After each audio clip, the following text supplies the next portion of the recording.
Hi welcome back to my channel. ನಾನು ದಿವ್ಯಾ. ಎಲ್ಲರೂ ಹೇಗಿದ್ದೀರಾ?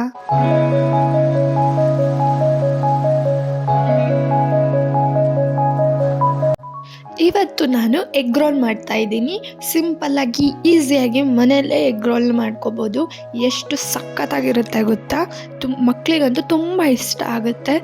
ಇದನ್ನು ತುಂಬ ಈಸಿಯಾಗಿ ಫಾಸ್ಟಾಗಿ ಮಾಡ್ಕೋಬೋದು. ನಾನು ಮೊದಲೇ ಇಲ್ಲಿ ಹಿಟ್ಟನ್ನು ಕಲಸಿ ಇಟ್ಕೊಂಡಿದ್ದೆ. ಅದನ್ನು ಇವಾಗ ಚಪಾತಿ ಥರ ಹರ್ಕೋತಿದ್ದೀನಿ.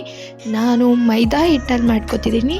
ಮೈದಾ ಹಿಟ್ಟಲ್ಲಿ ಮಾಡಿದ್ರೆ ಸ್ವಲ್ಪ ಟೇಸ್ಟ್ ಚೆನ್ನಾಗಿರುತ್ತೆ, ಬಟ್ ಹೆಲ್ತ್ ವಿಷಯಕ್ಕೆ ಬಂದರೆ ಅಷ್ಟು ಒಳ್ಳೆಯದಲ್ಲ. ಗೋಧಿ ಹಿಟ್ಟಲ್ಲೂ ಮಾಡ್ಕೋಬೋದು, ಅಂದರೆ ಟೇಸ್ಟ್ ಎರಡಕ್ಕೂ ಸ್ವಲ್ಪ ಡಿಫ್ರೆನ್ಸ್ ಇರುತ್ತೆ. ಒಂದ್ಸಲ ಟ್ರೈ ಮಾಡಿ ಹೇಗಿತ್ತು ಅಂತ ನನಗೂ ಸಹ ಕಮೆಂಟ್ ಮಾಡಿ ತಿಳಿಸಿ. ಮತ್ತು ನಮ್ಮ ಚಾನಲ್ನ ಸಬ್ಸ್ಕ್ರೈಬ್ ಮಾಡದೆ ನೋಡ್ತಿದ್ರೆ ಸಬ್ಸ್ಕ್ರೈಬ್ ಮಾಡ್ಕೊಳ್ಳಿ, ಹಾಗೆಯೇ ಲೈಕ್ ಮಾಡಿ ಇಷ್ಟ ಆದರೆ ವಿಡಿಯೋನು. ಇವಾಗ ನಾನು ಚಪಾತಿ ಎಲ್ಲ ಮಾಡ್ಕೊಂಡು ಚಪಾತಿನ ಸೈಡಿಗೆ ಎತ್ತಿಟ್ಕೋತೀನಿ. ಫುಲ್ಲು ಮಾಡ್ಕೊಂಡು ಚಪಾತಿನ ಸೈಡಿಗೆ ಎತ್ತಿಟ್ಕೋತೀನಿ. ಆಮೇಲೆ ಸ್ಟವ್ ಆನ್ ಮಾಡಿಕೊಂಡು ಇದಕ್ಕೆ ಫ್ಲೇವರ್ಗೋಸ್ಕರ ಗ್ರೀನ್ ಚಟ್ನಿ ಅಂದರೆ ಪುದೀನ ಚಟ್ನಿ ಮಾಡಿಕೊಂಡ್ರೆ ತುಂಬ ಚೆನ್ನಾಗಿರುತ್ತೆ. ಅದಕ್ಕೆ ಮಾತ್ರ ಅಲ್ಟಿಮೇಟಾಗಿ ಎಗ್ ರೋಲ್ಗೆ ಕಾಂಬಿನೇಷನ್ ಅಂದರೆ ಸಖತ್ತಾಗಿರುತ್ತೆ. ಮಾತ್ರ ಒಂದ್ಸಲ ನೀವು ಟ್ರೈ ಮಾಡಲೇಬೇಕು. ಹೇಗಿರುತ್ತೆ ಅಂತ ಮಾಡಿ ನನಗೂ ಸಹ ಹೇಳಬೇಕು, ಓಕೆನಾ? ಇವಾಗ 2 ಸ್ಪೂನ್ ಆಯಿಲ್ ಹಾಕ್ಕೊಂಡು ಅದಕ್ಕೆ ಜೀರಿಗೆ, ಒಂದು 4 ಬೆಳ್ಳುಳ್ಳಿ, 2 ಮೆಣಸಿನ್ಕಾಯಿ ಮತ್ತು ಒಂದು ಅರ್ಧ ಮೀಡಿಯಮ್ ಸೈಜ್ ಈರುಳ್ಳಿಲಿ ಒಂದು ಅರ್ಧ ಈರುಳ್ಳಿನ ಮಾತ್ರ ಸೇರಿಸ್ಕೊಂಡು ನೀಟಾಗಿ ಅದನ್ನು ಆಯಿಲಲ್ಲಿ ಫ್ರೈ ಮಾಡ್ಕೊತಾ ಇದ್ದೀನಿ. ಇಲ್ಲಿ ಪುದೀನ ಎಷ್ಟು ತೊಗೋತೀವೋ ಅಷ್ಟೇ ಕೊತ್ತಂಬರಿ ಸೊಪ್ಪನ್ನು ಸಹ ಸೇರಿಸ್ಕೋಬೇಕು.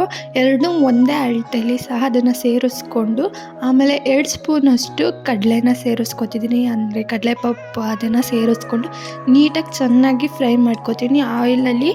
ತುಂಬ ನೀಟಾಗಿ ಅಂದರೆ ಪುದೀನ, ಕೊತ್ತಂಬರಿ ಸೊಪ್ಪು ಅದ್ರದ್ದೆಲ್ಲ ಹಸಿ ವಾಸನೆ ಎಲ್ಲ ಹೋಗೋವರೆಗೂ ನೀಟಾಗಿ ಸಾಫ್ಟಾಗಿ ಫ್ರೈ ಮಾಡ್ಕೋಬೇಕು.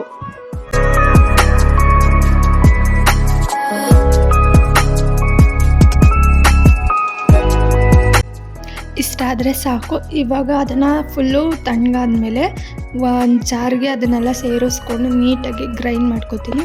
ಅಂದರೆ ತರಿಯಾಗಿರಬಾರ್ದು, ಫುಲ್ಲು ನೀಟಾಗಿ ಸಾಫ್ಟಾಗಿ ಗ್ರೈಂಡ್ ಮಾಡ್ಕೋಬೇಕು.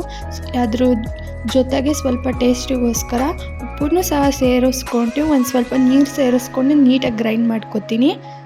ಸಾಫ್ಟಾಗಿ ಗ್ರೈಂಡ್ ಮಾಡ್ಕೋಬೇಕು, ತರಕಾರಿ ಗ್ರೈಂಡ್ ಮಾಡ್ಕೋಬಾರ್ದು. ರುಚಿಗೆ ಎಷ್ಟು ಬೇಕೋ ಅಷ್ಟು ಉಪ್ಪನ್ನು ಸೇರಿಸ್ಕೊಂಡು ಇವಾಗ ಫುಲ್ಲು ನೀಟಾಗಿ ಗ್ರೈಂಡ್ ಮಾಡ್ಕೊತೀನಿ. ನೋಡಿ, ಪುದೀನ ಚಟ್ನಿ ರೆಡಿ ಆಗೋಯ್ತು. ಇವಾಗ ನಾವು ಎಗ್ ರೋಲ್ ಮಾಡ್ಕೊಳ್ಳೋದಕ್ಕೆ ರೆಡಿ ಮಾಡ್ಕೊಳ್ಳೋಣ. ಹೇಗಿದ್ರು ಫಸ್ಟೇ ಚಪಾತಿನೆಲ್ಲ ಮಾಡಿ ಇಟ್ಕೊಂಡಿದ್ದೀವಿ. ಇವಾಗ ಒಂದು ಬೌಲಿಗೆ ಒಂದು ಮೊಟ್ಟೆನ ಒಡೆದು ಅದಕ್ಕೆ ಸೇರಿಸ್ಕೊಂಡಿದ್ದೀನಿ. ಆಮೇಲೆ ಇದಕ್ಕೆ ಒಂದು 1/4 ಟೀ ಸ್ಪೂನಷ್ಟು ಪೆಪ್ಪರ್ ಪೌಡರ್ನ ಸೇರಿಸ್ಕೊಂಡಿದ್ದೀನಿ. ಆಮೇಲೆ ರುಚಿಗೆ ಎಷ್ಟು ಬೇಕೋ ಅಷ್ಟು ಉಪ್ಪು, ಮತ್ತು ನಾನಿಲ್ಲಿ ಹಸಿ ಮೆಣಸಿನ್ಕಾಯಿನ ಸಣ್ಣದಾಗಿ ಹೆಚ್ಚಿಬಿಟ್ಟು ಸೇರಿಸ್ಕೊತಿದ್ದೀನಿ. ನೀವು ಬೇಕಾದರೆ ಚಿಲ್ಲಿ ಫ್ಲೇಕ್ಸ್ ಇಲ್ಲಾಂದರೆ ಖಾರದ ಪುಡಿನೂ ಸಹ ಸೇರಿಸ್ಕೋಬೋದು. ಅಂದರೆ ಮೆಣಸಿನ್ಕಾಯಿ ಪುಡಿ ಅದನ್ನು ಸೇರಿಸ್ಕೊಂಡು ನೀಟಾಗಿ ಫುಲ್ಲು ಮಿಕ್ಸ್ ಮಾಡ್ಕೊತೀನಿ.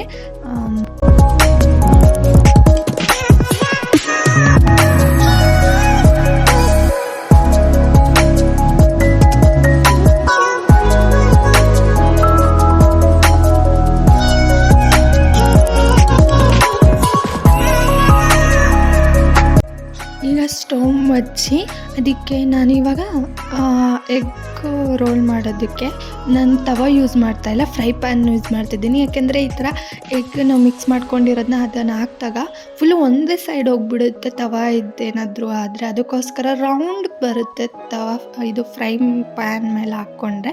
ಅದಕ್ಕೋಸ್ಕರ ಈ ಥರ ಫ್ರೈ ಪ್ಯಾನ್ ಮೇಲೆ ಫಸ್ಟು ನಾವು ಮಿಕ್ಸ್ ಮಾಡ್ಕೊಂಡಿರೋ ಎಗ್ಗನ್ನ ಹಾಕ್ಕೊಂಡು ನಾವು ರೆಡಿ ಮಾಡಿ ಇಟ್ಕೊಂಡಿದ್ವಲ್ಲ ಚಪಾತಿ, ಅದನ್ನು ಇದಕ್ಕೆ ಸೇರಿಸ್ಕೊಂಡು ನೀಟಾಗಿ ಅದು ಸ್ವಲ್ಪನೇ ಪ್ರೆಸ್ ಮಾಡ್ಕೊತೀನಿ. ಅಂದರೆ ಎಗ್ಗಿಂದೆಲ್ಲ ಚಪಾತಿಗೆ ಅಂಟೋ ಥರ ನೀಟಾಗಿ ಇದು ಮಾಡಿಕೊಂಡು ಈಗ ಎಗ್ಗನ್ನು ಫುಲ್ಲು ನೀಟಾಗಿ ಅದನ್ನು ಬೇಯಿಸ್ಕೊತೀನಿ. 2 ಸೈಡ್ನು ಮರ್ಚೆ ಬೇಯಿಸ್ತೀನಿ, ಆದರೆ ಜಾಸ್ತಿ ಫುಲ್ಲು ಇದಾಗಬಾರ್ದು. ಚಪಾತಿ ಇಲ್ಲಾಂದರೆ ಸೀದೋಗ್ಬಿಡುತ್ತೆ. ನೋಡ್ಕೊಂಡು ಇದು ಮಾಡ್ಕೋಬೇಕು. ಬರೀ ಎಗ್ ಮಾತ್ರ ಸ್ವಲ್ಪ ಫ್ರೈ ಆದರೆ ಸಾಕು. ಇವಾಗ ನಾನು 2 ಸೈಡ್ನು ನೀಟಾಗಿ ಅದನ್ನು ಫ್ರೈ ಮಾಡ್ಕೊತೀನಿ. ಮನೇಲೇ ಮಾಡ್ಕೊಬೋದು ಎಗ್ ರೋಲ್ನ. ತುಂಬ ಚೆನ್ನಾಗಿರುತ್ತೆ. ಹೊರ್ಗಡೆ ತಿನ್ನೋದಕ್ಕಿಂತ ಹೆಲ್ತಿಯಾಗಿರುತ್ತೆ ಮನೆಯಲ್ಲೇ ಮಾಡ್ಕೊಂಡು ತಿನ್ನೋದು. ಸೇಮ್ ಟೇಸ್ಟ್ ಇರುತ್ತೆ, ಏನೂ ಡಿಫ್ರೆನ್ಸ್ ಇರಲ್ಲ. ಬಟ್ ಮನೇಲಿ ಮಾಡ್ಕೊಂಡು ತಿನ್ನೋದು ಸ್ವಲ್ಪ ಹೆಲ್ತಿಗೆ ಒಳ್ಳೆಯದು. ಈ ರೀತಿ ಆದರೆ ಸಾಕು. ನಾನಿವಾಗ ಒಂದು ತಟ್ಟೆ ಮೇಲೆ ಎಷ್ಟು ಟೊಮೆಟೊ ಕೆಚಪ್ ಬೇಕೋ ನೀವು ನೋಡ್ಕೊಂಡು ಹಾಕ್ಕೊಳ್ಳಿ. ನಾನಿಲ್ಲಿ 1/2 ಸ್ಪೂನಷ್ಟು ಟೊಮೆಟೊ ಕೆಚಪ್ ಹಾಕಿ ಫುಲ್ಲು ಸ್ಪ್ರೆಡ್ ಮಾಡ್ಕೊಂಡಿದ್ದೀನಿ. ಆಮೇಲೆ 1 ಸ್ಪೂನಷ್ಟು ಮಯೋನೀಸ್ನ ಸೇರಿಸ್ಕೊಂಡಿದ್ದೀನಿ. ಮಯೋನೀಸ್ನ ಜಾಸ್ತಿ ನಾನು ಕಾರ್ನರ್ಗೆ ಹಾಕ್ಕೊಂಡಿದ್ದೆ, ಯಾಕಂದರೆ ರೋಲ್ ಮಾಡುವಾಗ ಫುಲ್ಲು ಅದು ಅಂಟ್ಕೊಳ್ಳೋ ಥರ ಆಗುತ್ತೆ. ಅದಕ್ಕೆ ಇಲ್ಲಿ ತರಕಾರಿಗೆ ನಾನು ಈರುಳ್ಳಿ, ಕ್ಯಾರೆಟು, ಕ್ಯಾಪ್ಸಿಕಮ್ನ ಸೇರಿಸ್ಕೊಂಡು ಅದ್ರ ಮೇಲೆ ನಾವು ಚಟ್ನಿ ಮಾಡ್ಕೊಂಡಿದ್ವಲ್ಲ ಅದನ್ನು ಹಾಕ್ಕೊಂಡಿದ್ದೀನಿ. ಟೇಸ್ಟಿಗೆ ತುಂಬ ಸಖತ್ತಾಗಿರುತ್ತೆ. ನೀವು ಒಂದ್ಸಲ ಟ್ರೈ ಮಾಡಿ ಹೇಗಿತ್ತು ಅಂತ ನನಗೂ ಸಹ ತಿಳಿಸಿ. ಇವತ್ತಿನ ನನ್ನ ವ್ಲಾಗ್ ಕೂಡ ಇಷ್ಟೇ. ಸಬ್ಸ್ಕ್ರೈಬ್ ಮಾಡೋದು ಮಾತ್ರ ಮರಿಬೇಡಿ, ಹಾಗೆ ಲೈಕ್ ಮಾಡಿ. Thank you.